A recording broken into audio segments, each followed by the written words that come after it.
जय श्री राम सभी को। आज अपने सामने एक ऐसे शख्स हैं, ऐसे बिजनेसमैन हैं जिन्होंने अपनी लाइफ में स्ट्रगल करके आज इस मुकाम पर पहुंचे हैं। तो आज अपन इनसे कुछ मुलाकात करते हैं, अपन इनसे कुछ बातें करते हैं आज। जय श्री राम। जय श्री राम। जय आपने हनुमान जी की भक्ति करी, आज इस मुकाम पर आप पहुंचे हो उनके आशीर्वाद से। तो आपने हनुमान जी की भक्ति कौन से पड़ाव से स्टार्ट करी? हनुमान जी की भक्ति हमने करीब 30 साल की उम्र का था तभी से हमने चालू की है। ठीक है। उसमें क्या है कि हमारे पिताजी थे, रामायण के इतने तगड़े व्याख्याता थे वो।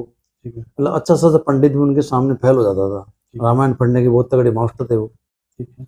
वो हमारे पास में करीब 5 किलोमीटर के अंदर दायरे के अंदर हनुमान जी पढ़ते हैं, उनके वो जाते थे। तभी से हमने भी वहाँ जाना चालू कर दिया, तभी से हमने यही स्टार्ट किया काम, और तभी से हनुमान जी की भक्ति में लीन हो गए। अच्छा, तो हनुमान जी का कोई ऐसा अनुभव जो आपके कोई रुके हुए काम उनसे बने हो? हनुमान जी के ऐसे अनुभव एक नहीं खूब है साहब। तो आप कुछ बताएंगे? हनुमान जी के जैसे हमने पूजा पाठ चालू की थी हनुमान जी की। ठीक है। पूजा पाठ चालू करने के बाद जैसे हमें कुछ काम बोलते थे तो तुरंत प्रभाव से या कुछ घंटों में हमारा कार्य पूर्ण होता था। उसके बाद में हमने सुंदरकांड भी चालू कर दी, हनुमान जी के जाना, मंगलवार के मंगलवार हनुमान जी के जाना भी चालू कर दिया। उसके बाद हमारे हनुमान जी के जाने से मतलब भी बहुत सी परेशानियां छोटी मोटी सब दूर होने लग गई हमारी। ऐसा कोई आपका अनुभव हो जो कुछ बहुत भयंकर स्थिति आपकी हुई हो लाइफ में ऐसी, और हनुमान जी ने उस स्थिति से आपको निकाला हो, या आप ऐसे कोई पूजा पाठ करा हो आपने कि हाँ हनुमान जी ने इस स्थिति से इनको बाहर निकाला? हनुमान जी की ऐसी स्थिति हमारी एक बार आई थी हमारे को, जैसे हम हनुमान जी के भी जाते हैं, जैसे हमारे एक से गांव के अंदर गजानन जी महाराज उनके भी जाने लग गया हमें। ठीक है। तो एक बार क्या है कि मैं हरियाणा गया हुआ था, ठीक है। गाड़ी में खुद ही ड्राइव कर रहा था, चला रहा था। रास्ते में करीब मेरे को 8-9 बज गए आते वक्त। तो जैसे हमारा छोटा सा एक कारखाना है, ठीक है। उसमें हम लड़के काम करते हैं। तो मतलब 8 बजे के समथिंग मेरे पास एक फोन आया कारखाने से। ठीक है। लड़के ने कहा कि हमारे अपने मशीन पे काम करने वाले एक लड़के का थोड़ा एक्सीडेंट हो गया, उसमें मशीन में कपड़े पड़े आगे वो छिल गया और नीचे गिर गया, बेहोश हो गया वो। ठीक है। तो मैंने फोन करके लड़कों को बताया उसको हॉस्पिटल ले जाओ। मैं घबरा गया, हॉस्पिटल ले गए उसको। उसी पल के अंदर 5 मिनट के दायरे में गाड़ी में चल 80 की स्पीड में चल रही थी गाड़ी, बराबर में डिवाइडर के पास से गाड़ी गुजर रही थी। अचानक एक आदमी आगे आता है और गाड़ी के सामने आ जाता है वो। तो मेरी आंखें की चकाचौंध हो गई, आंखें बंद हो गई बिल्कुल। और वो पता नहीं भगवान क्या हुआ क्या नहीं हुआ वो। मैंने एकदम से गजानन जी का और हनुमान जी का नाम लिया, साहब आज अच्छा नहीं गया भगवान, आपने मेरे साथ के अंदर आज 2 एक्सीडेंट हो गए मेरे। यहाँ भी कुछ होने की संभावना थी और वहाँ कारखाने में कुछ हो गया।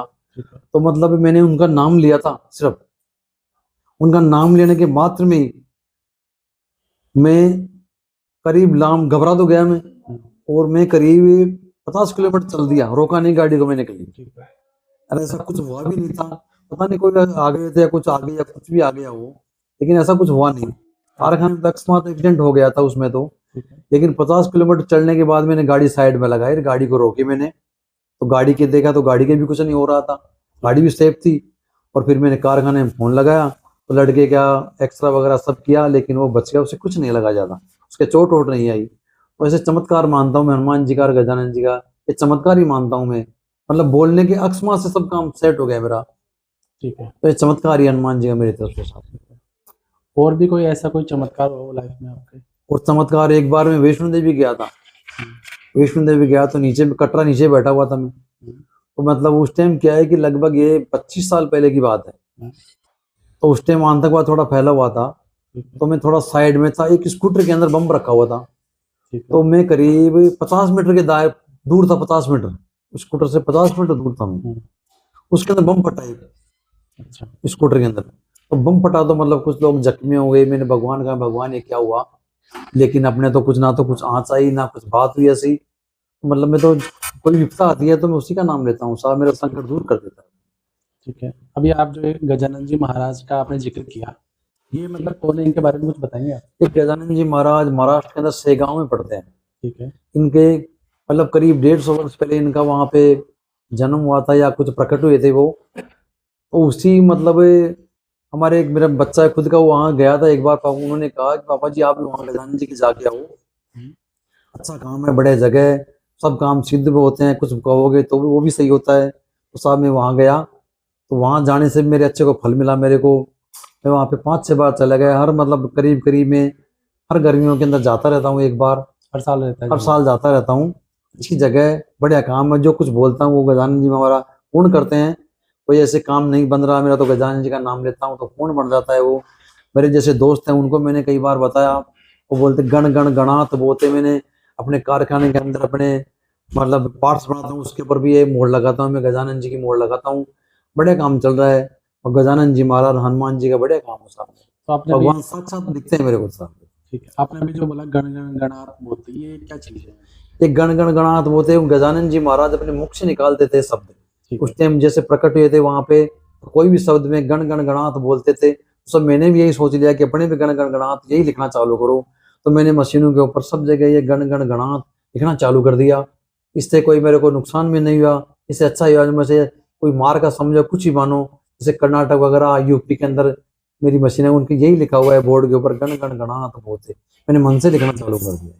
तो ये मशीनों का जो आपने जिक्र किया, वो किस चीज़ की मशीन है आपकी? ये मशीनें बनाता हूँ मैं, एग्रीकल्चर पार्ट्स हैं, जैसे थ्रेशर ब्याज हो गेहूं बनाने की मशीन है, कल्टीवेटर कुट्टी काटने की मशीन है। ये पार्ट्स बनाता हूँ मैं, कुछ ही कार्य में जो काम आते हैं ना वही पार्ट्स बनाता हूँ साहब। तो आपका जो बिजनेस है कहाँ कहाँ तक फैला हुआ है?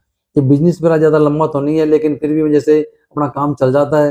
ये महाराष्ट्र में मशीनें जाती हैं, एमपी में जाती हैं, और हरियाणा में भी जाती हैं, यूपी के अंदर भी जाते हैं, कभी कभी कर्नाटक पास में पहुंच गई है।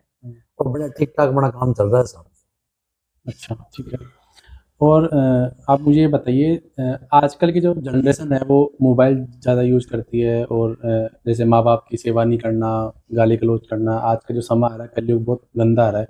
तो ऐसे कोई आप शिक्षा दोगे आप अपने आज की जो युवा जनरेशन है उनके लिए कुछ? कि मोबाइल वगैरह चल गया है साहब, ये बिल्कुल खराब चल रहा है। मतलब बच्चे क्या है, काम धंधा छोड़ कर मोबाइल में लग जाते हैं, कुछ करते नहीं है। बच्चों माँ बाप की सेवा नहीं करते हैं, ध्यान देते नहीं है, ये गलत है। मतलब जैसे परिवार है, परिवार के हिसाब से चलना चाहिए बच्चे को भी। ठीक है। काम अपना घर का काम वो भी करना चाहिए, लेकिन क्या करता है बच्चा, लेट उठता है, 10 बजे 8-9 बजे के लगभग उठता है, उठते ही चाय पी करके लेटरिन में जाता है, नहीं मोबाइल चलाने बैठ जाता है। ये सब गलत फायदे हो रहे हैं, आने वाले समय के लिए नुकसानदायक है। ठीक है। अब जैसे इनको नहीं छोड़ेंगे तो नुकसान ही आगे से आगे नुकसान होता रहेगा, ये बच्चों के लिए, परिवार के लिए। इससे परिवार ही बिछड़ेंगे, ये सब गलत है मेरी नज़र के अंदर तो ये। और कुछ बोलना चाहेंगे आप आज की जनरेशन को? अब जाने से क्या बताऊं सर मैं। जय श्री राम। बिजनेसमैन है, इनका खुद के अपना खुद का कारखाना है, राजस्थान मनोहरपुर में सेटअप उन्होंने लगा रखा है पूरा, और इनका काफ़ी अच्छा बिजनेस फैला हुआ है।